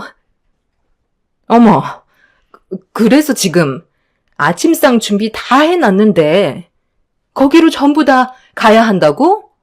새벽부터 고생해서 준비한 음식 전부 식게 생겼잖아. 농술에 빠져서 어차피 불어터진 몸뚱이 이불 덮어줘봤자 달라질 거 없을 것 같은데? 위독하시다며. 그럼 생명에도 지장이 있는 거 아니야? 그런데 지금 우리가 만든 떡국은 아직까지 따뜻하다고. 구급차 온다며. 서방님이 그 자리를 지키고 있으면 금방 올 텐데 나머지 사람들은 아침이라도 든든하게 먹어둬야 하지 않겠어? 동서는 가서 떡국이나 불지 않게 빨리 아침상이나 준비해. 아버님, 어머님 굶길 작정이야? 배고프다고 난리치는 가족들 전부 굶길 거냐고. 입을 이리 내놔. 이거 놓으세요. 형님들 지금 제정신이에요? 저희 엄마 생명이 위독하시다고 말했잖아요. 구조대에서 체온을 상승시키는 게 우선이라고 했다고요. 그래서 그 이불들을 더러운 농수로에 빠뜨리겠다고? 너 제정신이니? 그게 얼마짜리 이불들인데 이리 내놔라. 귀한 이불 내어줄 수 없다. 어머님, 방금 저희 엄마가 어떤 상태인지 전부 다 들으셨잖아요. 이러다 정말 세상 떠나게 되면 어쩌려고 그래요? 제발 도와주세요. 다들 정말 왜 그러시는 거예요? 시댁 식구들은 아무도 저를 도와주지 않았어요. 눈 하나 꿈쩍하지 않고 멀뚱멀뚱 쳐다보는데 제가 할 수 있는 건 가지고 온 옷가지들밖에 없어 그거라도 챙겨서 농수로에 빠져있는 엄마한테 급하게 달려가게 되었네요. 남편은 속옷만 입은 채 자기가 입고 있던 옷을 전부 다 저희 엄마한테 덮어드린 뒤 사지를 주물러 주며 체온을 높여주기 위해 안간힘을 쓰고 있었어요. 남편은 제가 가지고 온 옷가지들을 보고 화를 내며 왜 이불은 안 가지고 왔냐고 뭐라고 하자 좀 전에 있었던 상황에 대해 설명을 하게 되었습니다. 남편은 추위에 온몸을 떨면서 정신 나간 사람들이라고 제가 가지고 온 옷가지들로 엄마의 몸을 덮어드렸고 그 사이 구조대가 도착을 해서 엄마를 응급실로 보낼 수 있었어요. 남편은 바닥에 떨어진 옷들을 다시 입은 뒤 저희 차로 달려가 응급실에 가려고 차문을 열었는데 이런 상황을 전부 다 멀뚱히 쳐다만 보며 아무런 대응을 해주지 않는 시댁 식구들이 너무 소름이 돋았어요. 저는 가지고 온 짐을 전부 다 차에 싣고 제 딸을 뒷좌석에 태운 뒤 차에 올라탔습니다. 남편은 시댁 식구들한테 소리를 지르면서 저희 엄마가 세상을 떠나길 바라고 있었냐며 한바탕 난리를 친 뒤 운전석에 올라타 응급실로 향하게 되었습니다. 시댁 식구들 전부 정신 상태가 너무 이상한 것 같아 보였어요. 다른 사람도 아니고 저희 엄마가 농수로에 빠져 위독한 상태이신데 걱정되는 말보다 떡국이 불어 터진다고 걱정한다는 건 저희 엄마가 어떻게 되던 상관하지 않겠다는 걸로밖에 안 보였네요. 정말 다행이었던 건 엄마가 농수로에 떨어지면서 정신을 잃으셨지만 심각할 정도까지는 아니었어요. 그런데 의사가 의문의 한마디를 던지셨고 저는 그 말을 듣자마자 곧바로 경찰서에 전화를 하게 되었네요. 엄마가 발을 헛디뎌 농수로에 빠진 게 아닌 교통사고가 난 것 같다는 충격적인 말이었어요. 제가 자고 있는 사이에 어떤 일이 벌어졌는지 모르는 상황이라 너무 답답했었고 조사를 나온 경찰분들께 어떤 사고였는지 설명을 드린 다음 횡손이범을 찾아달라고 간절히 부탁했습니다. 경찰분들은 수사를 위해 시댁으로 향하는 사이 남편과 저는 엄마가 깨어나길 간절히 바라고 있었습니다. 엄마가 모든 사실을 알고 있을 것만 같았어요. 그렇게 어느 정도 시간이 지나고 엄마가 정신을 차리셨는지 천천히 손가락을 움직이시는 모습을 확인할 수 있었네요. 남편과 저는 깨어난 엄마를 보며 흥분해선 어떻게 된 거냐고 수화로 급하게 여쭤보자 엄마는 팔을 들어 수화를 하기 힘드셨는지 종이와 펜을 요구하셨어요. 저는 급하게 건네드렸고 엄마는 힘겹게 무언가를 작성하신 뒤 남편한테 건네주셨습니다. 남편은 엄마가 작성하신 편지의 내용을 확인하자마자 손을 덜덜 떨면서 분노를 삭히지 못한 채 시댁으로 가야겠다며 저에게 편지의 내용을 보여주었고 엄마가 작성한 내용을 보자마자 경악을 하고 말았네요. 그렇게 저희 부부는 서둘러 시댁을 찾아가 조사를 받고 있는 시댁 식구들 앞으로 걸어갔습니다. 저희를 본 시댁 식구들의 안색은 상당히 안 좋아졌고 남편은 엄마의 친필 편지를 들고 시모와 두 형님을 범인으로 지목했네요. 엄마가 작성하신 편지의 내용에는 아침 공기를 마시려고 잠깐 외출한 사이 뒤에서 어떤 차량이 엄마를 들이받쳤고 차에서 내려 엄마의 몸 상태를 살핀 사람은 다름 아닌 두 형님과 시모였어요. 시모와 두 형님이 엄마를 보면서 했던 말은 기머거리 엄마 때문에 이런 불화가 생겼다면서 존재 자체가 사라지길 바라는 마음에 트럭으로 사고를 유발해 농수로에 빠뜨린 거였다고 종이에 자신들이 하고 싶은 말을 적어 보여줬었다는 충격적인 내용이 담긴 편지였죠. 경찰들은 시댁 식구들을 그 자리에서 움직이지 말라며 저희 부부에게 집안 수색을 요청했어요. 수색 영장 없이는 함부로 남의 집에 들어갈 수 없는 상황이라 저희가 집안을 뒤졌고 잠시 뒤 쓰레기통을 뒤진 남편이 구겨진 한 장의 종이를 펼쳐보게 되면서 집안은 난리가 나고 말았네요. 저희 엄마가 작성하셨던 편지의 내용이 전부 다 사실이었던 겁니다. 결국 시모와 두 형님은 경찰서로 연행이 되었고 자신들의 행동에 대해 전부 자백을 하게 되었네요. 시모와 두 형님은 아침상을 보기 위해 트럭을 타고 잠깐 마트에 들렀었는데 집에 들어오는 도중에 농수로 옆에서 저희 엄마가 아침 공기를 마시며 걷고 계신 모습을 보고 형님은 저희 엄마만 없었어도 저희 부부를 시댁으로 들여와 농사일을 시킬 수 있었을 거라면서 갑자기 분노했고 그 말에 동조한 둘째 형님도 저희 엄마를 보며 큰형님을 부추기며 화를 돋갔습니다. 그러자 시모는 이런 모든 상황들이 전부 다 저희 엄마 때문에 그런 거라고 탓을 돌리게 되면서 분노를 참지 못한 첫째 형님이 결국 사고를 유발했던 거였네요. 너무 충격적인 일을 저지른 세 사람은 절대로 용서받지 못할 행동들 때문에 법적인 처벌을 면할 수 없었습니다. 그렇게 시댁 집안은 한순간에 무너져 내려버렸고 그날 이후 2번 다시 시댁에 찾아가는 일은 없었네요. 현재 시모와 두 형님은 교도소에 있는 상태입니다.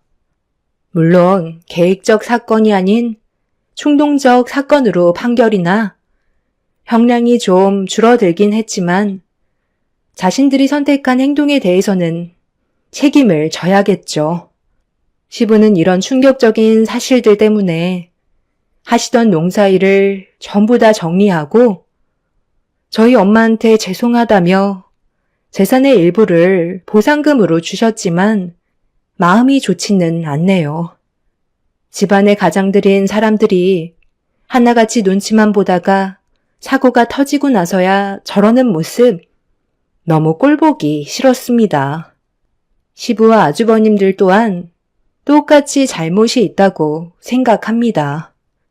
앞으론 절대 만날 일이 없었으면 좋겠어요. 너무 큰 상처이고 기억하고 싶지 않은 순간들이었지만 그 사람들의 행동들을 여러분들께 알려드리고 싶었습니다. 저도 하루빨리 과거에 있던 안 좋은 기억들을 전부 털어버리고 앞으로 있을 날들만 생각하고 싶네요. 제 사연 들어주신 분들 감사합니다. 안녕하세요. 저는 40대 초반 여자입니다. 살면서 이런 서러움은 처음 느껴본지라 도저히 참을 수 없어 사연을 신청하게 되었습니다. 이런 사람과 결혼을 10년 동안 유지했던 건 아이들 때문이긴 하지만 끝까지 더 이상은 버티지 못하고 끝내 그 사람과 정리를 준비하고 있는 중입니다. 처음부터 남편과의 사이가 안 좋았던 건 아니었어요. 결혼 5년차 때 약간의 다툼이 있었는데 그게 지금까지 화를 키우게 된 거였죠. 제가 쌍둥이를 낳아서 한창 정신없이 바쁠 때 시댁에 소홀했던 적이 있었어요. 기본적으로 신경 써드려야 할 몇 가지를 해드리지 못했고 그로 인해 시부모의 불만이 남편에게로 향하게 되었죠. 제 사정 뻔히 알면서 남편은 제 편을 들어주는 게 아닌 시부모님을 챙기지 않았다고 화를 냈죠. 갓 태어난 쌍둥이 아이를 둘이나 보고 있는데 어떻게 시부모님까지 챙길 수 있냐며 남편이 그런 건 잘 설명해 주는 게 맞지 않냐고 저 또한 불만을 얘기하자 남편은 가진 거 없는 집안 걷어들여 줬더니 뭐가 그리 불만이 많냐고 저에게 상처되는 말을 아무 감정 없이 막 뱉어대기 시작했어요. 아무리 시부모님을 못 챙겼다고 저한테 막말하는 건 도저히 그냥 넘어갈 수 없었습니다. 결국 남편과 이 문제로 그날 한바탕 하게 되었고 서로에겐 씻을 수 없는 상처를 크게 남기는 일이 오고 말았던 거죠. 그러는 당신은 우리 부모님을 5년 동안 제대로 챙겨준 적은 있었어? 필요할 때만 나를 통해 시키기만 했지. 우리 부모님을 항상 무시했잖아. 이럴 거면 나랑 왜 결혼하자고 한 건데? 나는 당신 아내로서 최선을 다해왔다고 생각했는데 지금 어떤 상태인지 뻔히 알면서 아버님, 어머님 신경 못 써줬다고 그딴 식으로 말을 해야 되겠어? 걷어들여줬다고? 내가 당신 인생을 걷어들여준 거야. 나 아니면 누가 당신 데리고 살겠어? 애가 하나도 아니고 한 번에 쌍둥이를 낳아서 둘이나 보고 있는 거 뻔히 보이면서 시부모님을 먼저 챙기라고? 당신이 원하는 대로 해줄 테니까 집에 오면 아이들 좀 봐주던가. 환자들 보느라 하루 종일 힘들었다고. 집에 들어오자마자 발 닦고 소파에 누워서 TV만 보면서 뭘 바라는 거야? 다른 집안의 가장은 퇴근하고 집에 들어오면 아이 돌보는 아내 힘들다는 거 알고 집안일이며 음식까지 해준다는데 당신은 집에 들어온 순간부터 발가락 하나 까딱거리기 싫어하잖아. 이럴 거면 뭐하러 결혼한 건지 모르겠어. 아이만 없었어도 당장 이혼했을 거라고. 내가 남의 자식 데려온 것도 아니고 당신 자식 키우는 건데 어떻게 된 게 5년 동안 육아는 완전 나 몰라라야. 당신이 나한테 그런 말을 할 때마다 너무 정 떨어지고 같이 살고 싶은 마음까지 사라져 버린다고. 지금은 내가 다 해주니까 집에서도 편하게 쉴 수 있는 거지. 나 없으면 당신이 뭘 할 줄 알겠어? 지금은 감사하게 생각하면서 살아. 주워가지도 않는 거 불쌍해서 데리고 살아주니까. 이젠 아주 간이 배 밖으로 나왔지? 한이 사면 다야. 나도 아이만 없었어도 지금쯤 내 인생 꽃길만 펼쳐졌을 거라고. 당신이 나를 대하는 만큼 나도 똑같이 행동할 테니까 앞으로는 조심하는 게 좋을 거야. 내가 데리고 살아주는 거지. 네가 날 데리고 살아주는 거라고? 남들은 의사 남편 얻지 못해 난리인데 너는 뭐가 그리 잘나서 내 앞에서 지금 입을 함부로 돌리는 거야? 밖에서 환자 보느라 신경이 날카로워졌는데 집안일까지 신경을 써야 돼? 내가 왜 우리 부모님 서운한 말까지 들어야 되는 건데? 내기로 들어오기 전에 그런 건 미리 준비하면 되는 거 아니야? 집에만 처박혀서 애 보는 게 뭐가 그리 힘들다고. 인생 다 사는 사람처럼 내 앞에서 한탄질이야? 그리고 내가 왜 너희 부모님까지 챙겨야 되는 건데?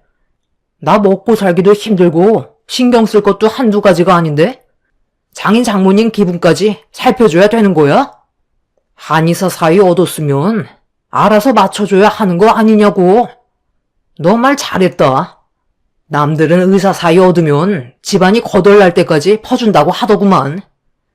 장모님은 나한테 제대로 된 밥 한 끼 대접해 준 적 있어? 진수성찬이 깔린 도시락 한 번 해준 적 있냐고. 환자 보면 점심도 거른 적도 있다고. 그 정도로 바쁜 상황 속에 내가 모든 걸 다 챙겨야 될 필요는 없는 거잖아? 네가 나한테 서운한 만큼 나도 너희 집안에 서운한 거 엄청나게 많아. 남편과 저는 그동안 서로에게 쌓여있던 불만들이 터져 나오게 되면서 회복되지 못할 정도의 큰 상처를 받고 말았습니다. 그날 이후 저희는 부부가 아닌 의무적으로 어쩔 수 없이 살아가는 사이가 되어버렸던 거죠.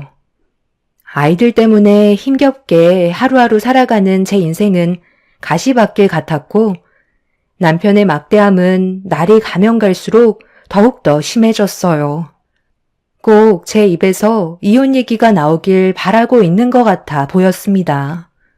하지만 아이들을 우선시 생각했던 저는 앞으로 아이들의 미래를 위해 그리고 아빠 없는 자식을 만들고 싶지 않았기 때문에 저 혼자 모든 걸 속으로 삭히며 하루하루 즐겁게 사는 게 아닌 무너지지 않으려 매일을 버티며 살아왔었네요. 시부모님께서도 저를 며느리로서 많이 부족하다고 생각을 하셨는지 마음에 들어하지 않으셨고 제 마음을 끝까지 후벼 파셨네요. 나는 뭐 애 안 키워봤니? 혼자서 힘든 척은 다 하고 있네. 그동안 시부모를 우습게 봤던 거지. 그러지 않고서야 어떻게 결혼기념일을 잊을 수 있는 거니? 어머님, 결혼기념일 정도는 두 분이 알아서 하실 수도 있으시잖아요. 제가 그동안 신경 안 써드렸어요? 딱 한 번 까먹은 건데 그게 그렇게 서운하신 거예요? 당연한 거 아니니? 매년마다 받아먹었다가 갑자기 나 몰라라 하는데 내가 서운한 건 어쩔 수 없는 거잖아. 그래서 내 아들한테 얘기 좀 한 게 그게 잘못됐니?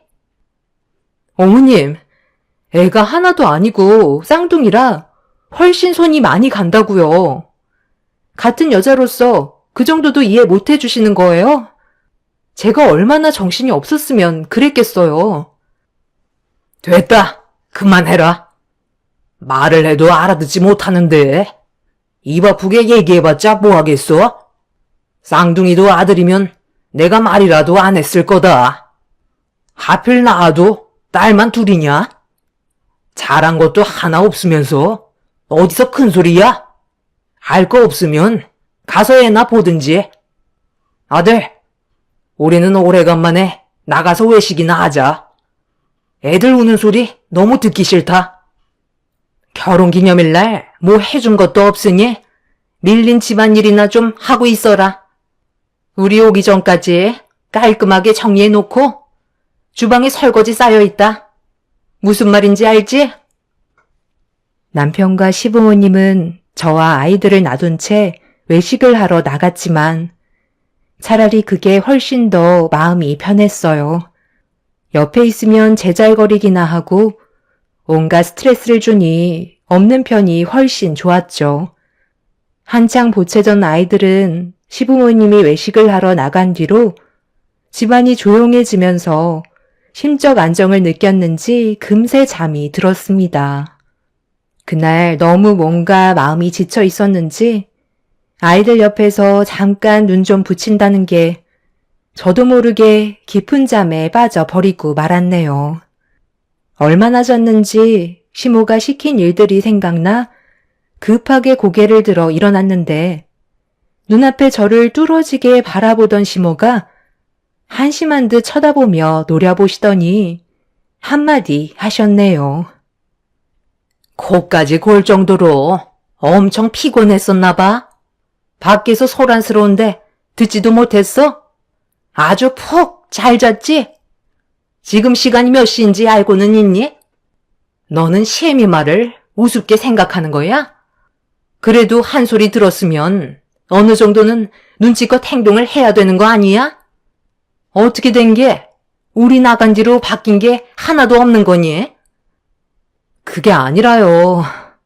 제가 그동안 아이들 보면서 잠을 제대로 자본 적이 없다 보니 아이들 재울 때 잠깐 옆에서 눈 좀 붙인다는 게 저도 모르게 깊게 잠이 들었나 봐요. 일단 애들 자니까 밖에 나가서 얘기하시면 안 될까요? 아이들 깨면 그때부터 너무 힘들어서요. 시모는 일부러 큰 소리로 버럭 화를 내시더니 잘 자고 있던 아이들을 깨우시면서 심술을 부리셨어요. 아이들은 시모의 큰 목소리에 놀랐는지 자지러지게 눈물을 쏟아내고 말았네요. 시모는 울고 있는 아이들을 보면서 저에게 외출하기 전에 시켰던 일들이나 빨리 처리하라며 방문을 열고 나가려 하시길래 아이들이 놀라서 울고 있는 모습을 보고 화가 머리끝까지 올라와 버린 저는 시모에게 얼굴을 붉히며 그동안 쌓여왔던 안 좋은 감정을 터뜨리고 말았네요. 제가 그렇게 부탁을 드렸는데 잘 자고 있는 애들을 깨우셨어야 돼요? 어른이시면 어른답게 행동을 하셔야죠. 정말 너무하시네요. 결혼기념일, 그건 아버님, 어머님이 개인적으로 서로 챙겨드리는 거지 제가 챙겨드리는 게 아니라고요. 서운하신 것도 참 많으시네요. 최대한 참으려 했는데 더 이상은 저도 못 참겠어요. 앞으로는 저에게 기대하지 마세요. 아무리 노력해봤자 한 번 잘못하면 죄인 취급하는 이 집안에 저도 더 이상 발도 붙이고 싶지 않네요. 당신 지금 우리 부모님께 뭐라고 그랬어? 정신 나갔어? 큰소리 칠 입장이 아니면 쥐 죽은 듯이 있다가 가면 될걸. 결국 일을 만들어야 속이 후련해? 아들, 내가 이런 대우받으면서 살아야 되는 거니? 전에는 며느리가 알아서 챙겨주더니 이제는 자기 자식 낳았다고 우리는 거들떠도 안 보길래 잘 좀 챙겨달라고 한마디 한 것뿐인데 이게 며느리한테 욕을 먹을 정도로 내가 잘못한 거니? 나 이렇게는 못 살겠다. 없는 집안 아들니가 하도 좋다고 하길래 어쩔 수 없이 걷어들여 줬더니 시부모 공경은커녕 오히려 머리만 커져서는 대들기나 하고 이 나이 먹고 이런 대우받는 거 나도 싫다. 내가 커지도 아니고 이런 걸 구걸해야 되는 거야? 한의사 아들 바쁘니까 네가 대신 신경 써달라는 건데 이게 욕먹을 짓인 거야? 나 정말 살고 싶지가 않다. 시모는 남편 앞에서 눈물을 쏟아내며 오열을 하셨어요. 솔직히 남편도 누가 잘못했는지 뻔히 알면서 자기 부모 제대로 신경 안 써줬다고 그걸 마음에 담아두고 저를 함부로 대했던 건 충분히 느끼고 있었습니다. 더는 상대할 가치가 없다고 판단하게 된 저는 쌍둥이 아이들을 유모차에 태운 뒤 시댁에서 나오게 되었네요. 남편은 저와 아이들이 걱정도 안 됐는지 집 밖으로 나오지도 않았어요. 시모는 동네가 떠나갈 정도로 저를 괄시하며 남편과 갈라서라고 큰 소리 치셨습니다. 쌍둥이 아이들을 데리고 홀로 나온 저는 택시기사의 도움을 받아 힘겹게 집으로 돌아올 수 있었지만 앞으로 어떻게 살아가야 할지 너무 막막했던 나머지 그 자리에 주저앉아 한참 동안 아이들을 껴안은 채 오열을 하고 말았습니다. 그날 이후 남편과 저는 남보다도 더 못한 사이가 되어버렸고 시부모와 남편은 온갖 막말을 퍼부으면서 저를 괴롭혔어요. 그래도 이 악물며 참고 버텼던 이유는 아빠 없는 아이로 만들고 싶지 않아 뽑히지 않는 뿌리 깊은 나무처럼 폭풍이 불어닥쳐도 쓰러지지 않았습니다. 그렇게 살다 보니 어느새 그런 것도 면역이 되어버렸는지 제 마음은 돌처럼 단단하게 굳어져 있는 상태였네요. 버티고 또 버티다 보니 어느새 5년이 더 흘러가게 되면서 제 인생 10년을 남편과 함께 보내게 되었는데 제가 물러날 생각이 없어 보이자 시부모와 남편도 지쳐버렸는지 한동안 조용했었어요. 그런데 어느 날 엄마한테 전화 한 통이 오게 되면서 그동안 참고 살아왔던 분노들을 결국 터뜨리게 되는 사건이 발생되고 말았어요. 여보세요? 엄마? 목소리가 왜 이렇게 안 좋아요? 무슨 일 있는 거예요? 아빠랑 병원을 다녀오셨다고요? 어디가 안 좋으신데요? 왜 말을 못 하세요? 나도 이제 나이를 먹었는지 몸에 조금씩 문제가 하나둘 생기기 시작하네. 너희 아빠랑 잠깐 집 앞 공원 한 바퀴 돌고 있었는데 갑자기 심장에 통증이 느껴지기 시작하더라고. 무슨 이유 때문인지 몰라 당황스러웠었는데 처음 느껴보는 고통이라 걱정되는 마음에 병원을 찾아가니까 신부전증이라는 진단을 내리더라고. 꾸준하게 관리를 해야 된다 하더라고. 다행히 심각할 정도까지는 아니라서 일단 약 받아오긴 했지만 이래저래 걱정이 많긴 하네. 엄마의 건강에 적신호가 켜졌다는 말을 듣게 되면서 너무 놀라게 된 저는 도움이 될 수 있는 방법을 생각하다가 한의사인 남편에게 도움을 받아야 할지 고민을 하게 되었어요. 저희 부모님께서도 저희 남편과의 사이가 많이 안 좋아졌다는 걸 아시게 되면서 남편 한의원에는 더 이상 내원을 안 하셨지만 그래도 약은 지어줄 수 있을 거라 생각했었어요. 시부모와 안 좋은 일이 있기 전에는 제가 해왔던 것들이 있었기 때문에 약 정도는 받을 수 있을 줄 알았죠. 뭐? 한약을 지어달라고? 내가 왜 그렇게 해야 되는 거지? 비싼 한약을 4시간 들여서 왜 지어드려야 하냐고? 내가 한의사지만 사람은 가려서 봤거든. 건강에 문제가 생기셨다면 운동하시라고 해. 그게 최고의 보약이니까. 아니면 다른 한의원 찾아봐. 용한 건 많은데 굳이 나한테 그런 부탁할 필요 없잖아. 그래도 아버님, 어머님 챙겨드렸던 걸 생각해서라도 한 번쯤은 해줄 수 있는 거 아니야? 그 정도는 어려운 거 아니잖아. 내가 당신한테 언제 부탁한 적 있어? 그러니까 애초에 잘하면 되잖아. 이제 와서 구차하게 그러지 말고 다른 곳 알아봐. 나는 한약 해줄 마음 조금도 없으니까 우리 관계나 하루빨리 정리하자고.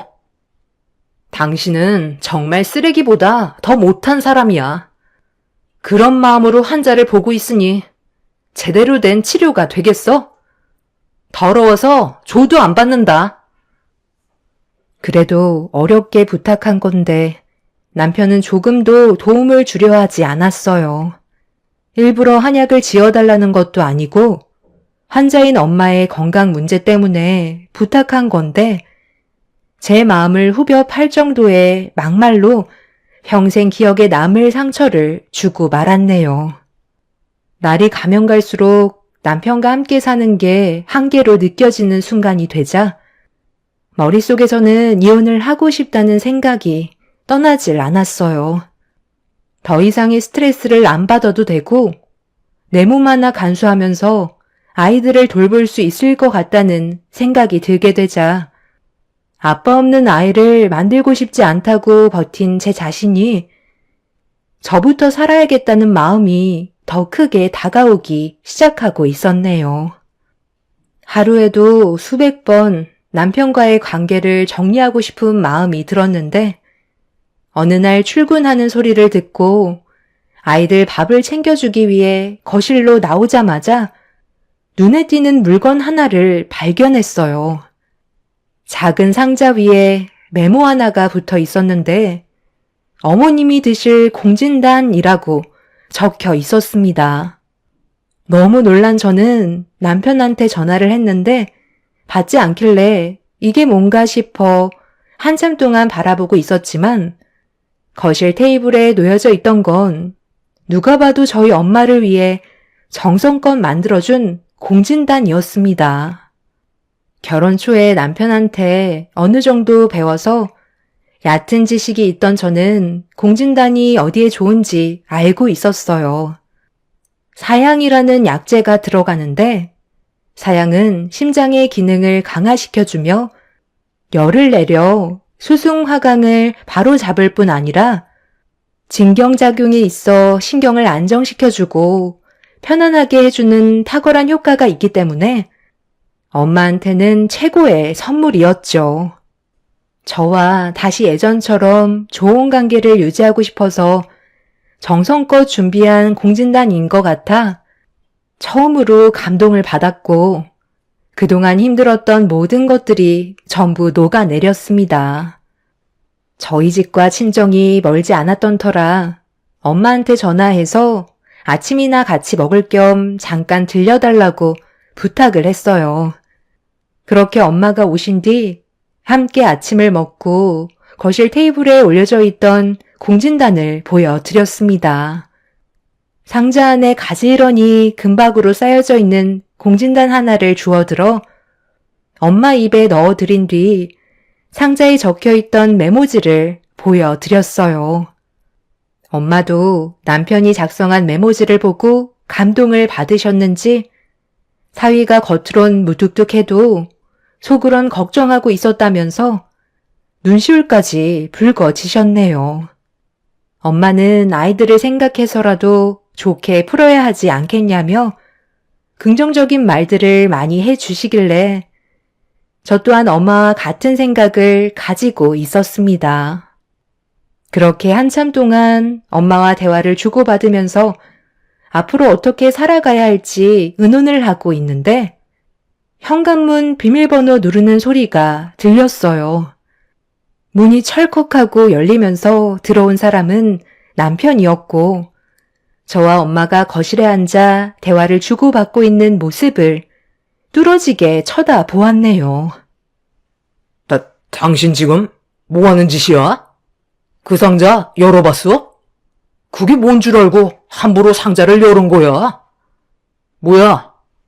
여기 있던 공진단 하늘 어디 갔길래 없어진 거야? 아유, 고서방이 준비해준 이 한약 하나를 먹었는데 벌써 몸에 변화가 오기 시작한 것 같네. 거르지 않고 매일 하나씩 챙겨 먹고 금방 기운 차리겠네. 뭐라고요? 지금 여기 있던 공진단을 드셨다고요? 제가 얼마나 신경 써서 만든 건데 왜 제 허락 없이 함부로 물건에 손을 대신 거예요? 그리고 왜 허락 없이 제 집에 찾아오셨어요? 당신 이제는 정말 막 나가기로 한 거야? 내 말이 우스워? 당신이 뭔데 내 한약을 함부로 꺼내서 드린 건데? 지금 급하게 들고 나가야 한다고. 남편은 60개 정도 담겨있는 공진단 상자를 주워 들더니 엄마가 보는 앞에서 저에게 전부 쏟아버린 뒤 상자로 제 머리를 사정없이 밀쳐댔어요. 그리곤 한다는 말이 개당 4만 원이라며 전부 쓸모없게 됐으니 240만 원을 당장 물어내라고 소리를 질렀네요. 너무 큰 충격을 받은 저는 아무 말 없이 남편이 상자로 제 머리를 계속 치는 걸 전부 허용하고 있자 엄마가 남편을 가로막으면서 심장이 약한 자기 잘못이라며 몸이 아프지만 않았어도 이런 일은 없었을 거라고 남편을 말리면서 눈물을 쏟아 내셨습니다. 엄마는 늙으면 세상 떠나야 한다고 약한 심장을 본인 손으로 팍팍 치셨고 저는 그 모습을 보고 너무 화가 나 받은 만큼 돌려줬네요. 남편의 손에 들고 있던 공진단 상자를 뺏어들어 남편의 뺨을 사정없이 내려친 뒤 메모지에 적혀있던 어머님이라는 분은 누군지 물어봤네요. 그걸 알아서 뭐하게? 당신이 알 필요는 없는 거잖아? 우리는 법적으로만 부부인 거지. 남들보다 못한 존재인데 내 사생활을 왜 당신한테 알려줘야 하는 건데? 법적으로 부부니까 알 권리가 있는 거야. 너 바람까지 피우냐? 그래서 그 여자의 부모한테 이딴 선물로 점수 따려고 하는 거야? 이젠 아주 대놓고 내 마음에 못을 박는구나.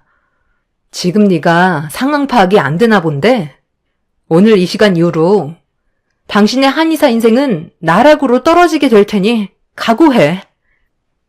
심장이 약하신 엄마 앞에서 공진단 상자로 제 머리를 친 남편을 더 이상 용서할 수가 없었어요. 사건이 터지기 하루 전에 남편의 한의원에 잠깐 들린 적이 있었습니다. 저희 집에 누군가 킥을 하나 보내왔는데 보낸 사람의 이름이 적혀 있지 않더라고요. 그런데 그 안에는 여러 장의 사진이 들어 있었고 충격적인 모습들이 담겨 있었습니다. 떨리는 손으로 서류 봉투 안에 들어있던 내용을 전부 거의 다 확인하게 되자 거실에 있던 제 핸드폰에서 전화가 울리더라고요. 떨리는 마음 진정시키기도 전에 전화번호를 확인하자 흠칫 놀라 받을지 말지 한참 동안 고민을 하다가 놀란 가슴 진정시키며 전화를 받게 되었네요. 발신자 번호 표시 제한으로 되어 있어서 심상치 않은 분위기로 흘러가고 있다는 걸 알게 되었고 수화기에서 들려오는 목소리는 예상했던 거와 다르게 남자가 아닌 여자의 목소리였어요. 누구냐고 물어보자 얼마 전에 남편이 일하는 한의원에서 일을 그만두게 된 직원이라며 양심의 가책을 너무 느끼게 돼서 그만두게 됐지만 많은 사람들이 계속되는 피해를 입게 되는 것 같아 익명으로 킥을 보내게 됐다며 저와 남편과의 사이가 좋지 않다는 걸 알고 있던 직원은 제가 남편의 잘못된 행동들에 대해 바로 잡았으면 좋겠다는 말을 꺼내었네요. 그 직원은 저를 믿었고 저는 앞으로 어떻게 해야 할지 고민을 하게 되었었죠. 저도 의료 쪽은 전혀 모르기 때문에 단순 부작용인지 아니면 남편이 의도적으로 행동을 저지른 건지에 대해서는 알지 못했기 때문에 좀 더 정확한 정보가 필요했었는데 마침 남편과 몸싸움이 벌어지면서 어깨에 메고 있던 남편의 가방끈이 끊어지게 되었고 그 안에서 알 수 없는 서류들이 쏟아져 나왔는데 그 안에는 제가 받았던 사진과 비슷한 것들이 수십 장이 바닥으로 흩어져 버렸네요. 남편은 떨어진 물건들을 급하게 숨기면서 가방에 집어넣었지만 남편의 행동들이 확실히 잘못되고 있다는 걸 직감하게 되면서 제가 받았던 서류들에 대한 사실들을 털어놓았고 남편은 가지고 있는 것들을 당장 내놓으라고 화를 냈습니다.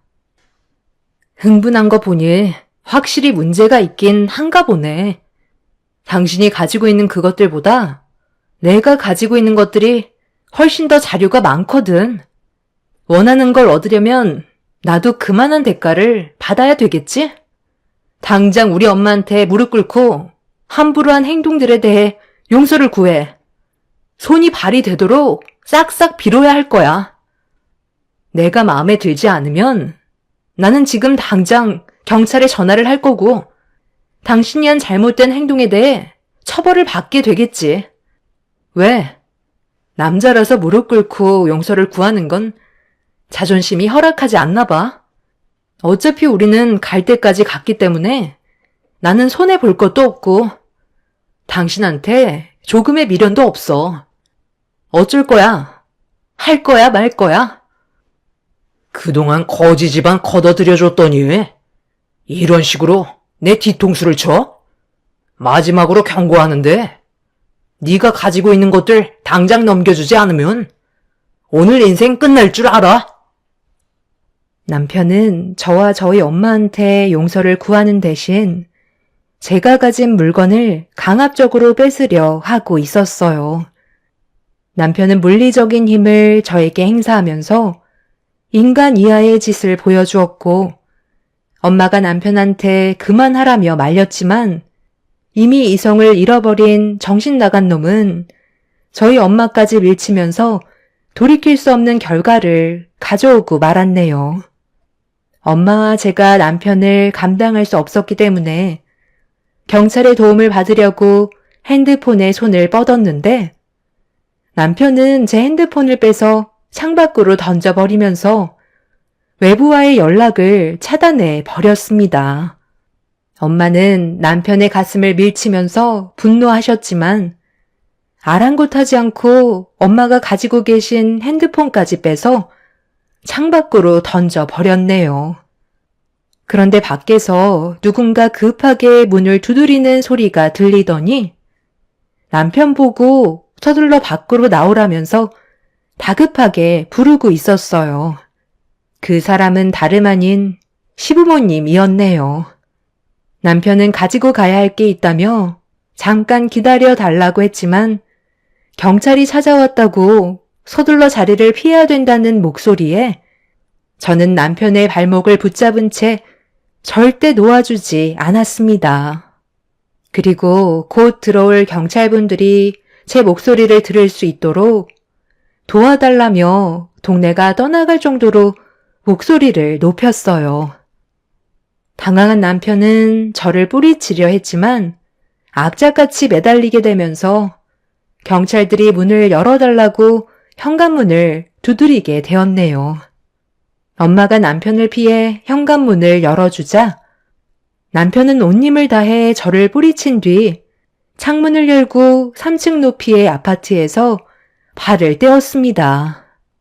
그런데 한순간에 잘못된 선택이 남편에겐 절망을 주고 말았네요. 정상적으로 떨어져도 3층의 높이에선 크게 다칠 수 있는 상황인데 뛰어내릴 때 바지가 창문 틈에 끼이게 되면서 중심을 잃었고 남편은 정상적으로 뛰어내리지 못한 채 허리를 크게 다치고 말았습니다. 3층에서 떨어진 남편을 경찰들과 제가 쳐다보고 있는데 멀리에서 시부모님이 떨어진 남편을 발견했는지 숨어 있다가 급하게 달려 나오셨어요. 그걸 본 경찰들은 시부모님을 붙잡았고 남편은 응급실로 실려가게 되었네요. 장시간의 수술을 진행하게 되었지만 허리와 목 디스크에 문제가 생겨버린 남편은 전신마비라는 진단이 내려지면서 남편의 인생은 3층에서 떨어짐과 동시에 나락으로 떨어지고 말았습니다. 그리고 경찰에 연행된 시부모님은 남편과 함께 암에 좋다는 거짓된 말로 출처도 알 수 없는 약들을 암 환자들한테 취급하게 되면서 많은 돈을 벌어들이다가 몸에 문제가 생기기 시작한 사람들이 소송을 제기하려고 준비하고 있을 때 남편과 시부모님은 암 환자들을 이용해 벌어들인 돈을 가지고 해외로 잠적하려다가 끝내 붙잡히고 말았네요. 공진단 상자는 남편과 함께 범죄를 계획했던 또 다른 분의 약이었고 그걸 저희는 엄마의 약인 줄 착각하고 있던 거였죠. 이 문제로 시부모님은 법적인 처벌을 받게 되었지만 남편은 수술 결과가 좋지 않아 폐에 계속 물이 차고 있는 상황입니다. 곧 세상을 떠날지도 모르니 마음의 준비를 하는 게 좋을 것 같다는 의사의 진단을 받게 되었네요. 차라리 잘 된 것 같습니다. 남편과 이혼을 했다면 위자료만 받았을 테지만 남편이 세상을 떠나면 모든 재산은 저에게 돌아올 테니까요. 얼마 남지 않은 시간 참아내며 남편의 마지막을 함께 하려 합니다.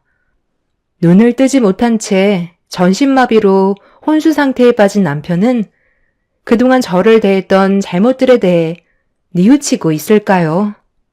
처음부터